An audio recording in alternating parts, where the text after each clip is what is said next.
يا أيها الإنسان ما غرك بربك الكريم الذي خلقك فسواك فعدلك في أي صورة ما شاء ركبك. Nabi kita mendefinisikan ghibah saat beliau bersabda, "Dzikruka akhaka bima yakor." Setiap bicaramu yang tidak disukai orang lain itu dinamakan dengan ghibah. Meski bicara Anda adalah satu fakta, meski bicara Anda adalah satu kebenaran, tapi kalau itu tidak disukai oleh orang lain, maka ini dinamakan dengan ghibah. Setiap bicara yang tidak diinginkan orang lain, maka itu dinamakan dengan ghibah. Nabi kita Shallallahu Alaihi Wasallam bersabda ketika dalam perjalanan Isra wal Mi'raj melihat beberapa fenomena penghuni neraka. Salah satunya kata Nabi SAW, aku melihat seseorang yang tiada henti-hentinya mencakar wajah dengan kuku-kukunya yang telah diubah oleh Allah menjadi besi. Sampai wajahnya terkoyak berdarah-darah.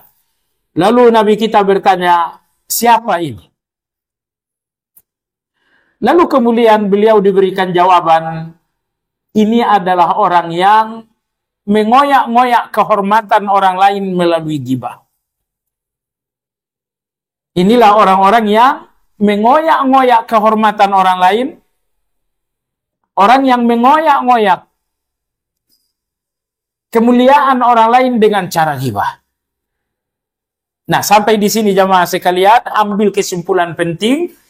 Di antara ciri-ciri orang yang akan memasuki neraka adalah seseorang yang punya kebiasaan ghibah. Saya ulangi sekali lagi, di antara ciri-ciri calon-calon neraka adalah orang yang punya kebiasaan ghibah. Kesempatan alhamdulillah masih ada untuk berhenti. Maka di hari yang mulia, di waktu yang mulia ini, berjanjilah bahwa hari ini, detik ini, Anda akan meninggalkan ghibah. Karena ketika Nabi SAW mengatakan, aku melihat pelaku ghibah di neraka sambil mencakar-cakar wajahnya, Nabi ingin mengatakan bahwa ciri-ciri orang yang akan memasuki neraka adalah kebiasaan berghibah. Dalam surat Al-Hujurat, Allah Subhanahu wa taala berfirman, "Wala yaghtab ba'dukum ba'dha. Ayuhibbu ahadukum an ya'kula lahma akhihi maitan fakarihtumu wattaqullaha innallaha tawwabur rahim." Artinya, hentikanlah ghibah terhadap orang lain. Apakah kalian mau memakan bangkai saudara kalian yang telah busuk? Tentu kalian tidak suka, bukan? Imam Ar-Razi rahimahullah beliau mengatakan, ayat ini penegasan yang sangat luar biasa untuk menghentikan ghibah. Bahwa orang yang menggibah adalah orang yang memakan bangkai busuk saudaranya. Maksudnya apa? Aib orang lain, kekurangan orang lain adalah bangkai busuk. Buang sejauh-jauhnya dan jangan sentuh. Ketika aib orang lain, kekurangan orang lain ada di mulut Anda dalam bicara ghibah, ini artinya Anda sedang memakan bangkai busuk. Memakan bangkai saja adalah kebodohan, apalagi kalau bangkainya bangkai busuk. Dan bangkai busuk di mulut kita, jamaah sekalian, adalah setiap kekurangan dan aib orang lain yang ternyata menjadi buah bibir kita, itulah bangkai busuk tersebut. Jamaah sekalian, sekali lagi kata beliau, kekurangan-kekurangan orang lain dan aib-aib orang lain adalah bangkai busuk, jangan sentuh dan jauhi. Tiba-tiba datanglah orang-orang yang ghibah, Aib orang lain, kekurangan orang lain yang notabene bangkai busuk mereka letakkan di mulut mereka, terus-menerus mengunyah daging bangkai busuk itu dengan bicara mereka. Jadi kata Allah, bicara kalian dengan ghibah adalah kata-kata kalian tentang ghibah, bicara kalian tentang ghibah, seolah kalian sedang mengunyah-ngunyah bangkai busuk saudara kalian. Baik. Jemaah sekalian yang saya hormati, kenapa orang melakukan ghibah? 10 penyebab Anda dan saya jatuh kepada ghibah. Nah, seandainya penyebab ghibah itu cuma satu, akan sedikit di antara kita yang berghibah. Tapi ternyata pintu-pintu dan sebab-sebab ghibah itu banyak sekali. Makanya rata-rata kita jatuh dalam dosa ghibah. Baik. Kita akan sebutkan satu persatu pintu-pintu ghibah ini agar Anda tutup satu persatu. Pintu ghibah mana yang sering terbuka untuk Anda, tutuplah. Baik. Pintu ghibah yang pertama jamaah sekalian adalah al-bughdu wal adawah. Ghibah terjadi disebabkan karena benci dan permusuhan. Allahu Akbar. Kebencian dan permusuhan nggak akan mungkin dirahasiakan seseorang. Nggak mungkin dirahasiakan. Karena kebencian dan permusuhan itu mau tak mau, suka tak suka, pasti akan termuntahkan melalui ghibah. Maka kalau Anda dengarkan seseorang yang sedang berghibah, ketahuilah bahwa orang ini sedang bermusuhan atau sedang benci dengan orang yang dia ghibah. Ini artinya ghibah itu jamaah sekalian berpangkal pada hati yang busuk. Yaitu hati yang mengandung kebencian dan permusuhan. Ketika hati telah kotor dengan kebencian dan permusuhan, maka muncullah muntah-muntah ghibah ini keluar. Ini pintu ghibah yang pertama. Nah, oleh sebab itu jamaah sekalian, jangan benci dengan siapapun. Agar mulut Anda tidak memuntahkan ghibah.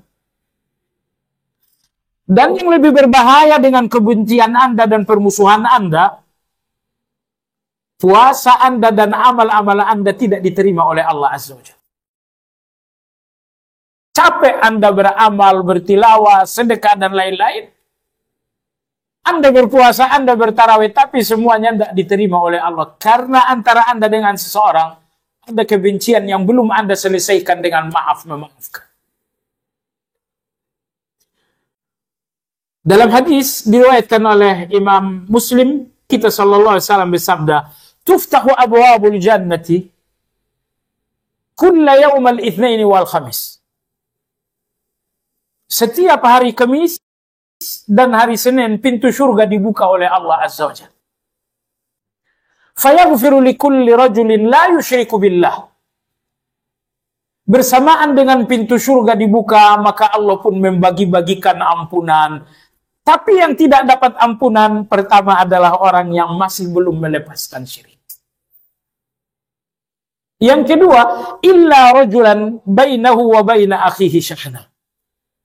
Seseorang yang sedang terhubung kebencian dan permusuhan dengan orang lain. Ya, jadi pada hari Senin, pada hari Kamis, Allah buka pintu surga sambil Allah memberikan ampunan.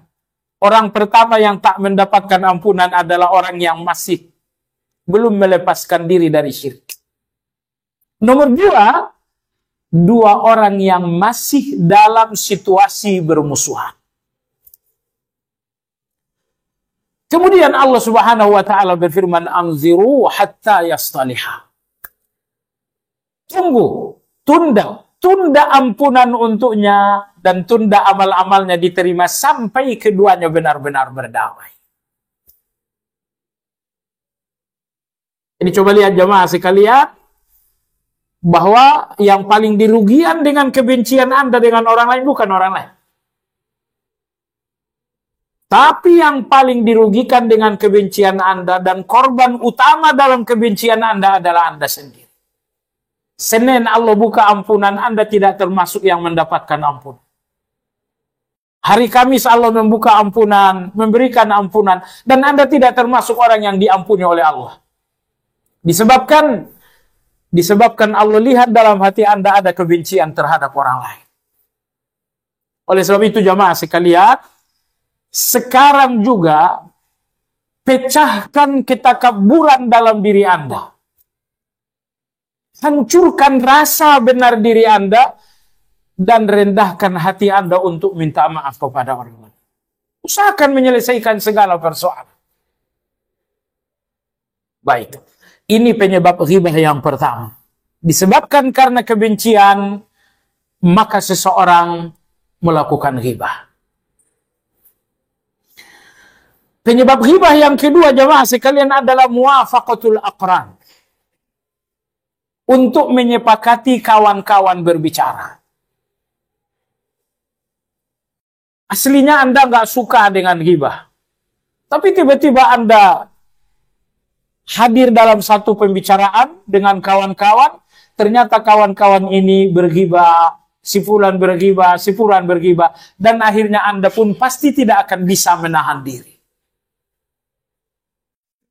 Bahkan jemaah sekalian, meski Anda menahan diri, Anda tetap dinamakan pelaku ghibah sebelum Anda sesegera mungkin meninggalkan pertemuan itu. Anda tahu Mistah bin Utsatsa, salah seorang yang dicambuk oleh Nabi Shallallahu Alaihi Wasallam dalam kasus tuduhan selingkuh terhadap Aisyah. Padahal Mistah radhiyallahu anha sepatah kata pun tidak berbicara tentang Aisyah. Namun beliau membuka kedua telinga beliau untuk ghibah tentang Aisyah. Ternyata untuk dinamakan ghibah, tidak perlu Anda ucapkan sepatah kata. Sekedar membuka telinga saja, Anda telah resmi dinamakan pelaku ghibah. Ini penyebab ghibah yang kedua, muwafaqatul aqran. Untuk menyepakati teman-teman berbicara. Penyebab ghibah yang ketiga, Allahu Akbar. Apa yang ketiga? Al-hasad. Kedengkian. Gak ada orang yang dengki dan mulutnya bersih. Semua orang yang hatinya kotor dengan dengki, maka mulutnya pun berbusa dengan dosa. Dengki karena uang orang lain, dengki karena investasi orang lain, dengki karena jabatan orang lain, dengki karena pendidikan orang lain. Apapun warna kedengkian dalam hati akan membuat seseorang melakukan ghibah. Penyebab ghibah yang keempat jamaah sekalian adalah at-tabarru, yaitu membela diri.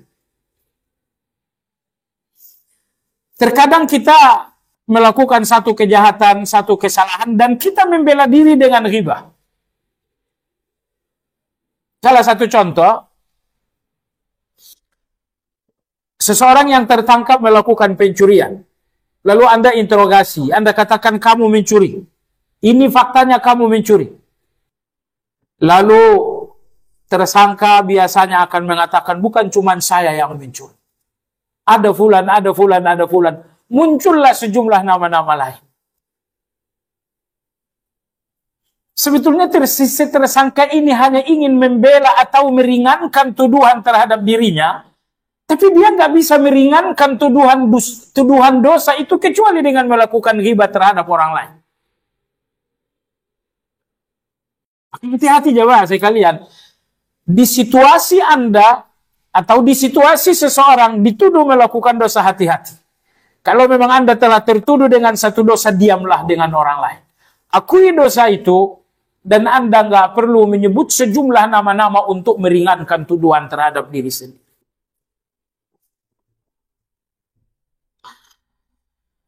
Jemaah sekalian, penyebab ghibah berikutnya adalah al-la'ab. disebabkan karena melucu, disebabkan karena bersenda gurau. Pelawak-pelawak atau orang yang seperti pelawak, artinya punya kecenderungan melucu. Orang-orang seperti ini banyak sekali melakukan ghibah. Ibnu Mas'ud radhiyallahu anhu beliau mengatakan, lisanul mu'min wara'a qalbihi wa lisanul munafiqi amama qalbihi. Lidah orang yang beriman di belakang hatinya, tapi lidah seorang munafik di depan hatinya. Apa maksudnya? Orang-orang yang beriman berpikir dulu baru berbicara. Ini artinya hati mereka di depan, lidah mereka di belakang. Hati berpikir baru lidah berbicara. Inilah orang-orang beriman. Adapun orang-orang munafik, lidah mereka di depan hati. Berbicara dulu panjang lebar, baru kemudian berpikir dan menyesal. Kalau Anda lihat jamaah sekalian, mohon maaf, pelawak-pelawak tanpa menyebutkan nama adalah orang-orang yang nyaris tidak pernah berpikir baru berbicara.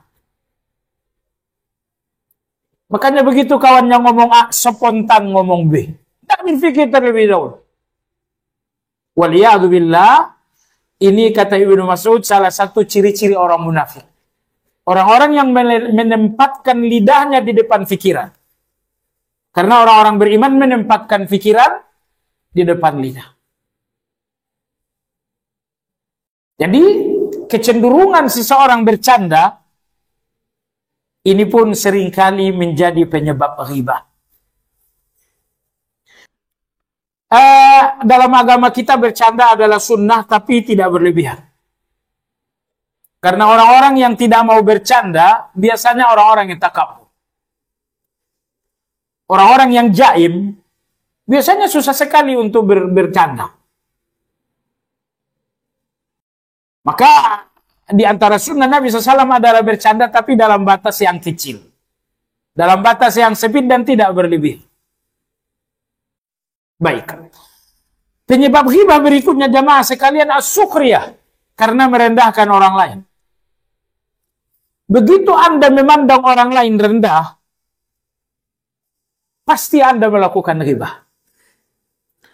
Si fulan ini sekolahnya sampai di mana sih toh? Si fulan ini baru anak kemarin sore. Tuh. Setiap kali Anda memandang rendah orang lain, di titik itu Anda pasti melakukan ghibah. Yang artinya kalau Anda menghormati semua orang, Anda nggak akan melakukan ghibah.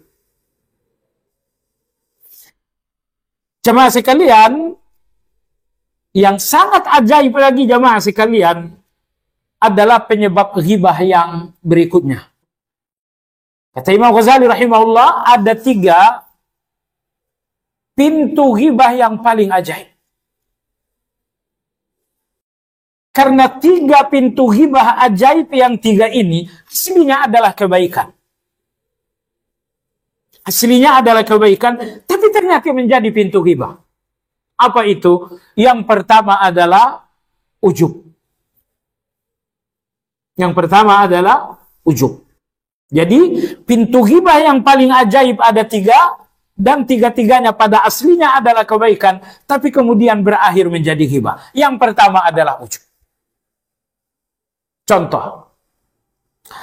Di hari ke-13 Ramadan ini Anda telah mengkhatamkan Al-Quran. Itu amal saleh. Tapi dalam pembicaraan dengan seorang kawan, ternyata kawan Anda ini belum khatam Quran. Kamu sudah sampai mana? Saya baru juz 5. Saya sudah khatam 3 hari lalu, kamu baru juz 5. Kemudian jemaah sekalian Anda pun berbicara dengan istri, dengan kawan. Masa si fulan di hari yang ke-13 baru 5 juz? Perhatikan jemaah sekalian. Terbukalah ghibah karena Anda ujub dengan amal Anda.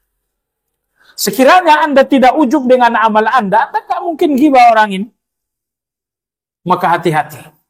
Setiap amal-amal yang menjadi ujub Anda, kemungkinan dari situ Anda akan melakukan ghibah kepada orang lain. Amal-amal yang membuat Anda ujub, hampir dipastikan akan membuat Anda melakukan ghibah terhadap orang lain. Penyebab ghibah ajaib yang kedua dan aslinya adalah kebaikan. Yang kedua, jemaah sekalian, adalah rahmah. Yang kedua adalah aslinya adalah kasih sayang. Anda kasihan dengan seseorang, tapi kasihan itu tidak terbingkai dengan ilmu. Kasihan tanpa ilmu akhirnya menjadi ghibah. Anda ketemu dengan seseorang usia 70 tahun, masih saja meminta-minta di pasar misalnya. Anda berkata, Bapak, saya usia 70 tahun. Anda kasihan, sesampai di rumah atau bertemu dengan kawan Anda katakan, saya betul-betul kasihan dengan seorang kartini. Usia udah 70 tahun masih meminta-minta. Perhatian, aslinya Anda kasihan, tapi justru dari rasa kasihan itulah Anda melakukan ghibah. Kasihan dengan tetangga sebelah. 5 hari lagi jelang lebaran belum beli baju lebaran. Betul Anda kasihan, tapi kasihan ini kenapa menjadi ghibah Anda? Maka jemaah sekalian, kasihan tanpa ilmu akan menyeret seseorang menjadi ghibah. Penyebab ghibah ajaib yang ketiga, ini juga aslinya adalah kebaikan, tapi menjadi ghibah. Apa itu? Al-ghadabu lillah. Yaitu marah karena Allah Subhanahu wa ta'ala. Anda lihat seseorang melakukan dosa dan Anda marah. Ini marah yang bernilai pahala. Justru kalau Anda tidak marah atas dosa yang terjadi di depan Anda, ini keimanan Anda dipertanyakan. Karena Nabi kita Shallallahu Alaihi Wasallam menyebutkan bahwa orang-orang yang beriman akan gelisah dengan dosa. Dalam hadis Abu Sa'id, Nabi mengatakan, siapa yang melihat kemungkaran, cegah dengan tangan. Kalau nggak bisa dengan lisan, kalau bisa dengan hati. Baik. Jadi di depan Anda telah berlangsung satu dosa, ketika itu Anda marah. Tapi ternyata jemaah sekalian, marah ini pun tidak terbingkai dengan ilmu. Akhirnya dengan marah itu, Anda jatuh kepada ghibah. Maka Anda bertemu dengan kawan, Anda katakan, terus terang, saya kesal sekali tadi di masjid. Saya marah sekali tadi di masjid. Kenapa? Si fulan di masjid begini. Kalau Anda tidak nyebut nama, nggak jadi soal. Tidak terjadi ghibah kalau Anda nggak menyebutkan nama. Tapi kalau Anda menyebut nama, saya kesal, saya benci, saya marah. Tadi di masjid si fulan begini. Si fulan itu melakukan dosa di masjid dan Anda marah. Tapi kenapa kemudian Anda jadikan marah itu ghibah? Kesalahan Anda dengan dosa orang lain itu nilai bagi Anda, itu poin bagi Anda. Tapi ketika kesal itu menjadi ghibah Anda, saya kesal dengan fulan, kenapa mesti diceritakan? Apa gunanya kesal itu Anda ceritakan kepada orang lain? Anda marah dengan orang yang melakukan dosa di masjid. Marah itu ketika Anda ceritakan kepada orang lain, maka dia menjadi dusta. Maka ia menjadi ghibah. Baiklah jemaah sekalian yang saya hormati, itulah beberapa pintu-pintu ghibah. Ya, tadi ada 10, bisa juga 9, karena antara menghina dan takabur bisa disatukan, bisa dipisah. Kalau disatukan, berarti ada 9, kalau dipisah berarti ada 10 pintu ghibah itu terjadi.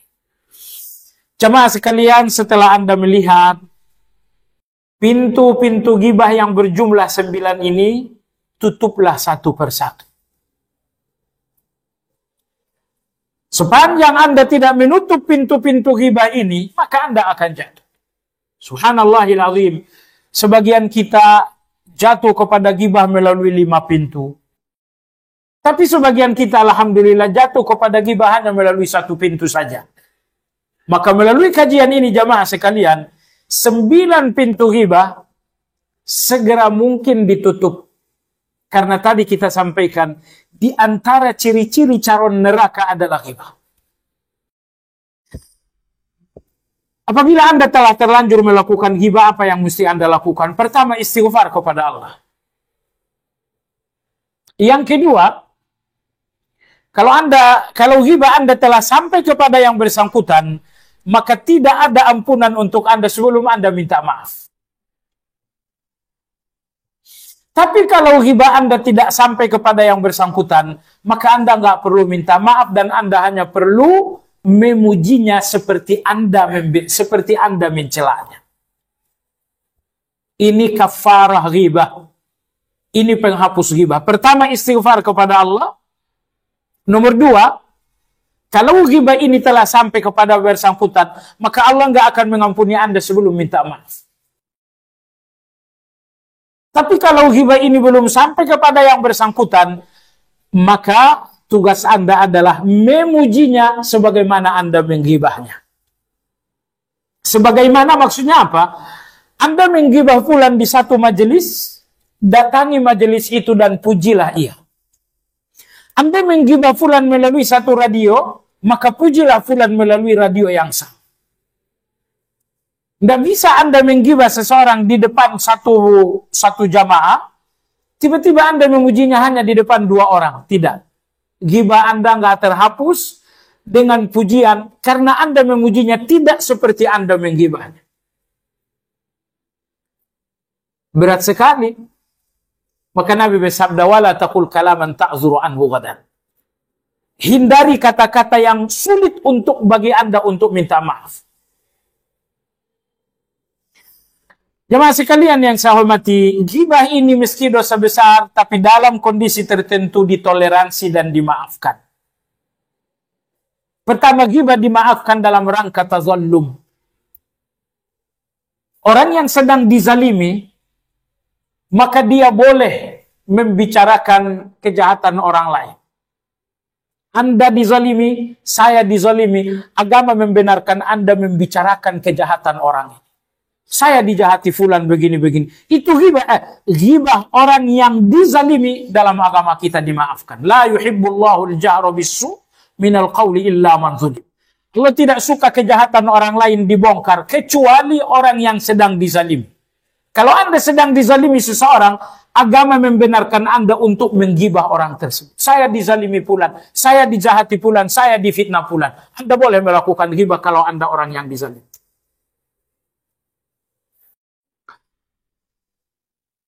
Toleransi ghibah yang kedua adalah ketika Anda minta fatwa. Saya mengalami begini-begini, terjadi ghibah, tapi tujuan Anda minta fatwa, itu dibenarkan. Toleransi ghibah yang ketiga adalah ketika Anda menjadi saksi dalam pengadilan.